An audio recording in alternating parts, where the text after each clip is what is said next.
हाय। कर्नाटका में 12वीं सदी में 7 से 77 शिवशरण हो गए थे। उन सभी शिवशरणों में सर्वश्रेष्ठ और महान शिवशरणी अक्क महादेवी को माना गया था और आज भी उन्हीं को सर्वश्रेष्ठ भक्त शरणी माना जाता है, क्योंकि सबसे बड़े अनुभवी, शब्दों पर असाधारण प्रभुत्व वाले, प्रसंगानुसार कटु आलोचना करने से न चूकने वाले तीव्र आलोचक अलम प्रभुदेव जी ने भी अक्क महादेवी की महानता और श्रेष्ठता को माना था। उन दिनों 4 शरणों को सर्वश्रेष्ठ माना जाता था। 1 बसवेश्वर, जो भक्ति में सर्वश्रेष्ठ थे। 2 अलम प्रभुदेव जी, जो वैराग्य में सर्वश्रेष्ठ थे।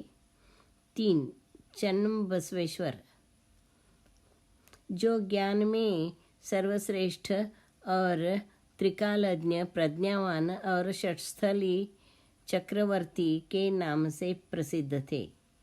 और सोन्नलगी के सिद्धरामेश्वर, जो शिवयोग में सर्वश्रेष्ठ थे।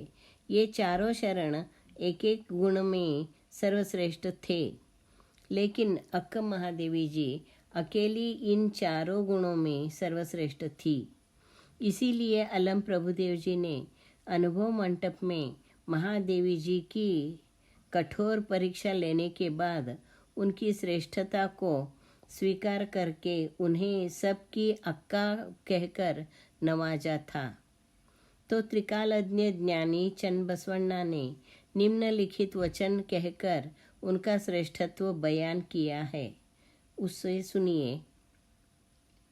चन्नबसवेश्वर कहते हैं, आद्यों के 60 वचनों के समान है बसवण्णा के 20 वचन। बसवण्णा के 20 वचनों के समान है अलम प्रभुदेव जी के 10 वचन। अलम प्रभुदेव जी के 10 वचनों के समान है अजगणना के 5 वचन। अजगणना के 5 वचनों के समान है अक्क महादेवी का मात्र 1 वचन। सुनिए हे कुडल चन्न संगैया, आपके सानिध्य में।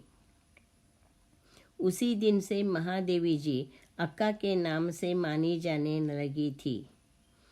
उन महान शरणी अक्क महादेवी का चरित्र आज से मैं पढ़ने वाली हूँ। वैसे अक्क महादेवी जी की कथा यूट्यूब पर प्रसारित हो चुकी है, लेकिन उसे बहुत दिन हुए हैं।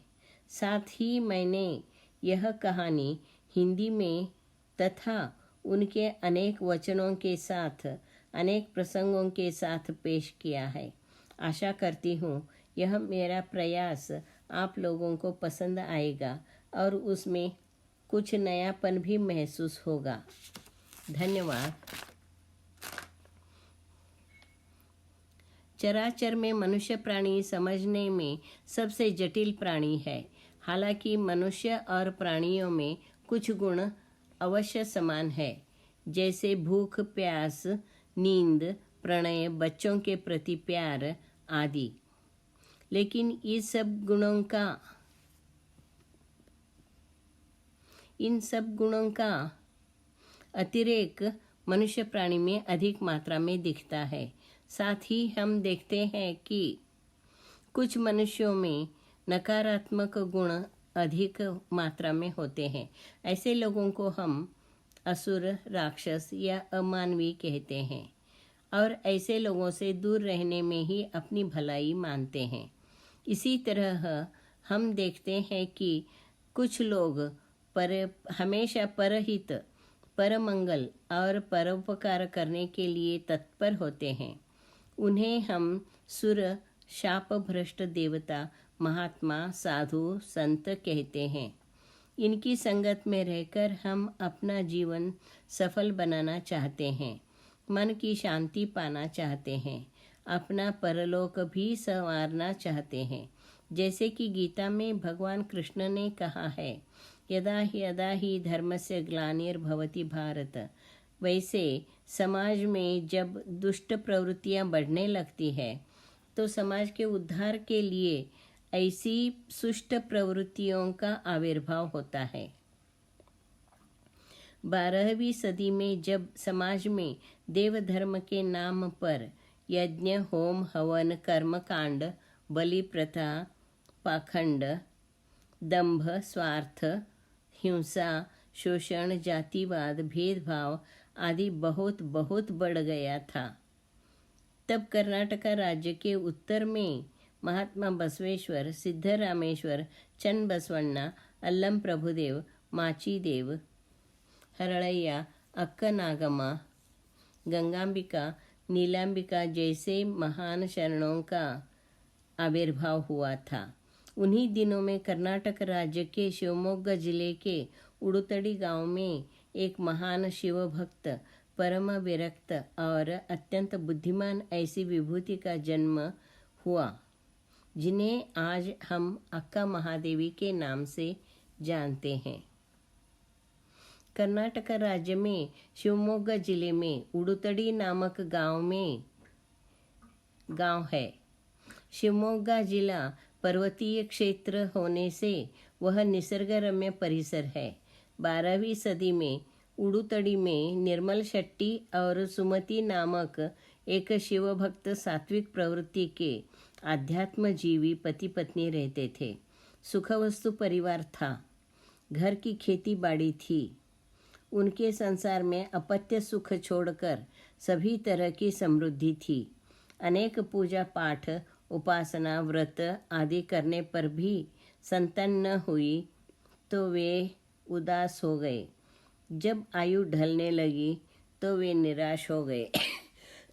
किसी ने उन्हें कहा कि पर्वतनाथ मल्लया स्वामी से मन्नत मांगे तो संतान प्राप्ति होगी। उन्होंने मन्नत मांगी और स्वामी प्रसन्न हो गए। सुमति गर्भवती हो गई। दोनों के आनंद का पारावार न रहा। उसी खुशी में उन्होंने बहुत दान धर्म किया। धार्मिक वृत्ति के होने के कारण उनके घर में हमेशा साधु सज्जनों का आवागमन होता था।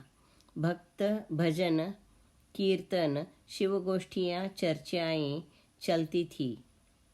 ऐसे वातावरण का सुमति के गर्भ पर सुसंस्कार होता रहा। चैत्र पूर्णिमा के शुभ दिन पुत्री का जन्म हुआ। पुत्री गौरवर्ण, सुंदर और स्वस्थ थी। माता पिता ने पुत्री का नामकरण बहुत धूमधाम से किया। मल्लया स्वामी की कृपा से पुत्री हुई थी, इसलिए उसका नाम महादेवी रखा गया। जिस तरह असंख्य नक्षत्रों से भरे आकाश का मुख्य आकर्षण केंद्र चंद्र होता है, सुरम्य स्थान में स्थित निर्मल नीले जल से भरे तालाब का मुख्य आकर्षण उसमें खिले कमल होते हैं, वैसे उडुतड़ी गांव का मुख्य आकर्षण केंद्र बिंदु था बाल महादेवी। उसके दैवी सौंदर्य और अलौकिक तेज से लोग बरबस उसकी ओर आकर्षित होते थे। महादेवी शुक्ल पक्ष के चांद की तरह बढ़ने लगी थी। वह बहुत तेज और बुद्धिमान थी। निर्मल शेट्टी ने उसे छुटपन में ही पाठशाला में भेजा। महादेवी ने वेद शास्त्रों, पुराणों का अभ्यास किया। वह कन्नड़ तथा संस्कृत भाषाओं में प्रवीण हो गई। बुद्धिमती बाल महादेवी माता पिता को अनेक प्रश्न पूछती थी। यह क्या है, यह क्यों किया जाता है, इसका मतलब क्या है आदि। अगर उसे संतोषप्रद उत्तर मिलता तो वह उसे स्वीकार करती। अर्थपूर्ण क्रिया को ही वह स्वीकारती थी। Thank you.